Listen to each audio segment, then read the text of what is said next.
Inilah. Diam, nggak usah. Nggak ada undang. Memotong, nggak ada undang-undang. Mana undang-undangnya, Pak?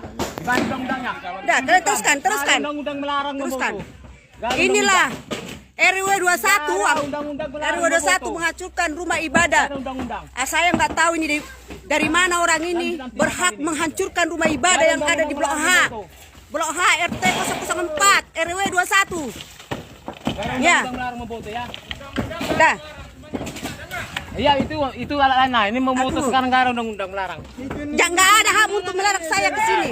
Diam. Nanti yang lainnya nanti Apa? Apa? Kerjakan terus, kerjakan.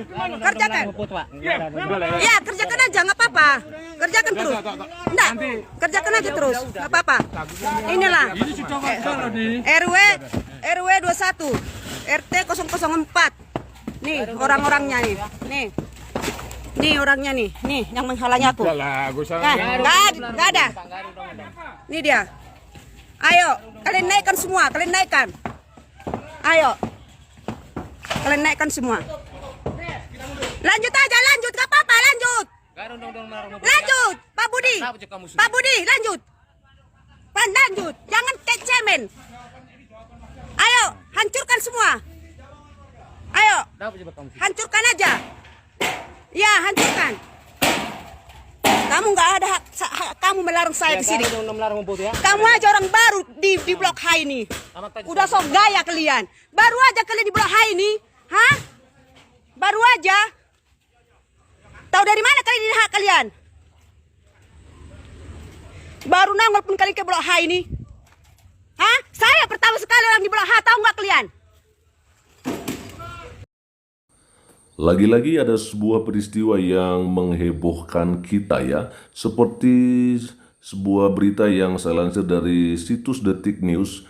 Viral warga rusak pembangunan gereja di Batam. Ini penjelasan polisi. Ini berita diterbitkan hari ini ya. Kamis 10 Agustus 2023 pada pukul 15:04 waktu Indonesia Barat. Lagi-lagi orang Kristen ya yang menjadi korban di sini teman-teman. Ayo kita akan lihat saja. Ini dia video sejumlah warga merusak bangunan yang hendak dijadikan gereja di Batam, Kepulauan Riau viral di media sosial.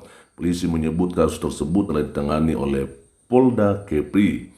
Dilansir Detik Sumut hari ini Kamis 10 Agustus 2023, sebuah video berdurasi 2 menit 10 detik menunjukkan seorang perempuan merekam beberapa pria yang merusak bangunan gereja. Ya, ini dia ya. Tampak beberapa pria menggunakan balok dan palu menjebol tembok bangunan yang sedang dalam tahap pembangunan itu. Pria tersebut menyebut pembangunan gereja tanpa izin. Ya.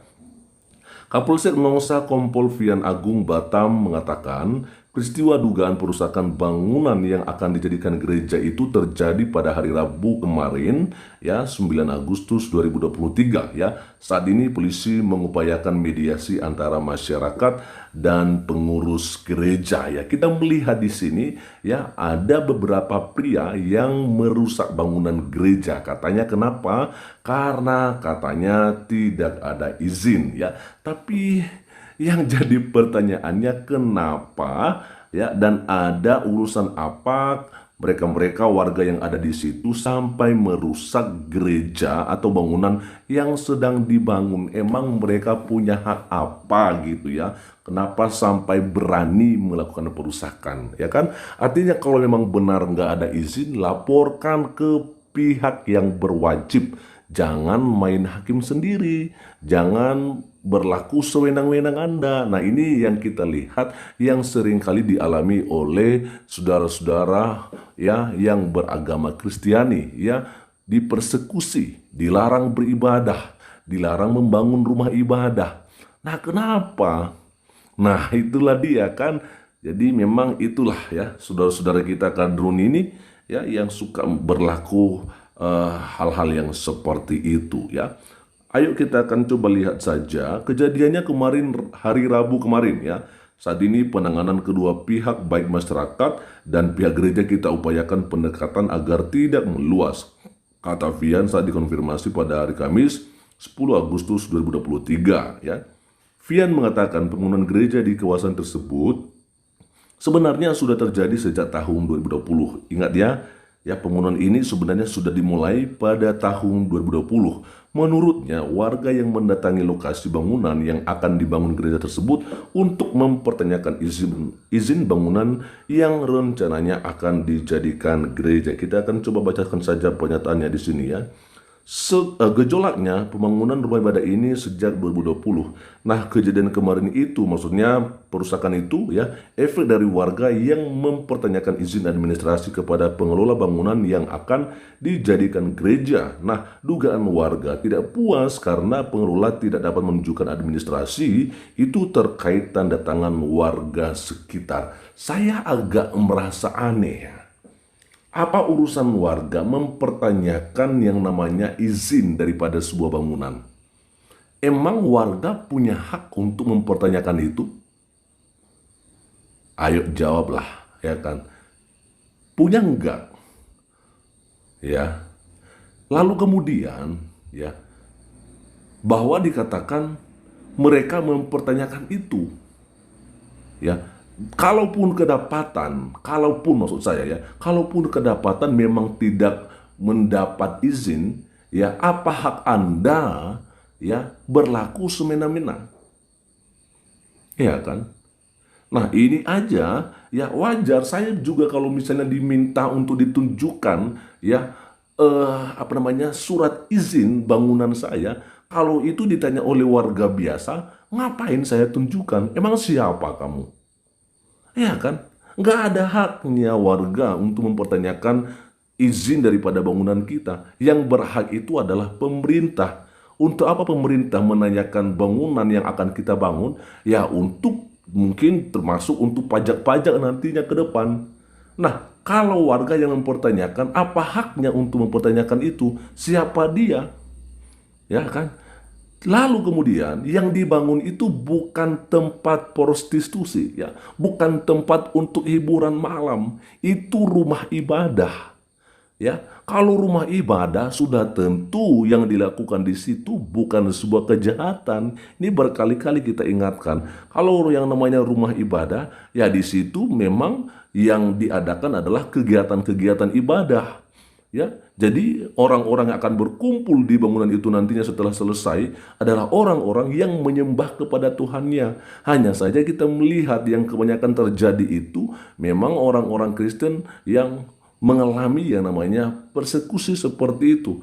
Dan pelakunya siapa? Sudah pasti yang bukan orang Kristen.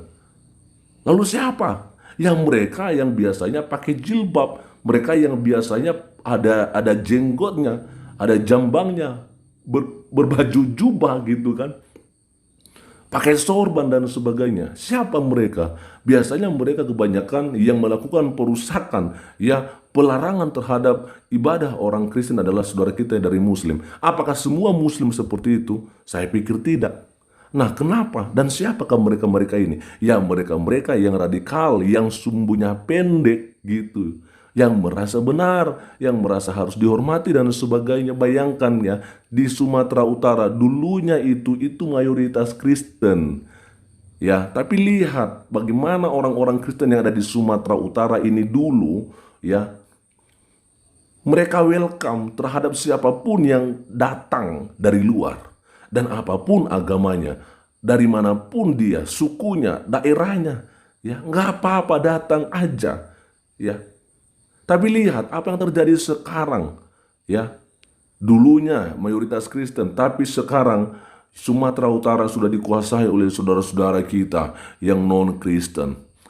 Di Binjai terjadi pelarangan ibadah. Siapa yang melakukannya? Saudara-saudara kita dari Muslim. Ya, di Medan juga seperti begitu, ya. Siapa lagi pelakunya? Saudara-saudara kita yang dari Muslim. Saya nggak ngerti. Ya kan, saya nggak bilang ini atas nama agama, enggak. Tapi kadrun-kadrun ini kenapa? Kenapa seperti ada pembiaran? Apakah pemerintah tidak melihat apa yang sedang terjadi di Indonesia saat ini? Khususnya di Sumatera Utara. Ayolah, mana gubernur Sumatera Utara juga di sini? Ya, kita ingat ini karena memang kemarin juga barusan terjadi yang namanya pelarangan ibadah ya di Deli Serdang itu teman-teman ya. Ya, di Binjai juga begitu, di Medan apalagi. Mana wali kotanya? Nah, kalau hari ini kita mendengarkan lagi-lagi perusakan gereja ya di Batam. Ayolah pemerintah, jangan tutup mata dengan semua apa yang terjadi sekarang. Ya, yang tertindas itu umat Kristen. Ya, jadi ketika ya sepertinya ada pembiaran yang seperti begini, ya kami wajar-wajar aja ya mengatakan mana sih menteri agamanya? Apakah menteri agama hanya untuk agama Islam aja? Iya dong. Kenapa? Mereka mengatakan ya bahwa nggak boleh melakukan ibadah di rumah pribadi, nggak boleh melakukan ibadah di mall-mall atau di tempat umum. Tapi kenapa banyak SPBU? Di situ ada musola, padahal itu bukan masjid, ya bukan sebuah rumah ibadah yang resmi, bukan. Itu hanya tempat untuk sholat aja. Siapa yang mau sholat silakan, ya. Tahlilan juga diadakan di rumah-rumah. Tapi kenapa banyak orang Kristen yang tidak diizinkan untuk beribadah di rumah pribadinya sendiri?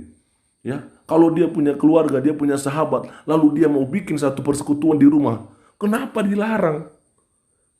Ya kan? Kenapa dilarang? Mana pemerintah? Apakah undang-undang soal ini semua hanya berlaku ya tajam kepada minoritas soal SKB 2 Menteri ini? Padahal SKP 2 Menteri kalau misalnya kita lihat sebenarnya justru ya yang namanya rumah ibadah yang resmi itu memang harus punya izin ya IMB. Tapi untuk menjalankan ibadah itu di mana aja boleh. Ya. Nah, lagi-lagi apa yang terjadi di Batam ini teman-teman ya. Bukan pemerintah, bukan pihak yang berwajib yang mempertanyakan izin bangunan ya yang sedang dibangun itu, tapi warga. Apakah sekarang sudah terbalik? Warga yang mempertanyakan hal-hal yang seperti ini. Kemana pemerintah? Maka untuk itu di sini tentunya mari ya kita berdoa. Kiranya saudara-saudara kita yang ada di Batam ini diberikan kekuatan penghiburan oleh Tuhan, ya. Mereka tetap senantiasa kuat ya dengan apa yang sedang mereka alami saat ini. Jujur teman-teman ya, kalau ini terjadi kepada kita, kita juga pasti akan merasakan hal yang sama. Bagaimana tidak?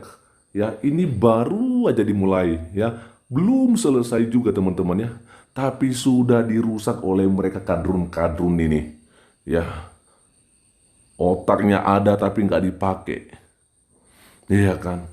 Harusnya otak itu dipakai untuk hal-hal yang baik, untuk hal-hal yang benar, bukannya untuk menjadi onar, ya, bukannya untuk menjadi masalah bagi orang lain, menjadi bumerang bagi orang lain, menjadi sesuatu yang menakutkan bagi orang lain.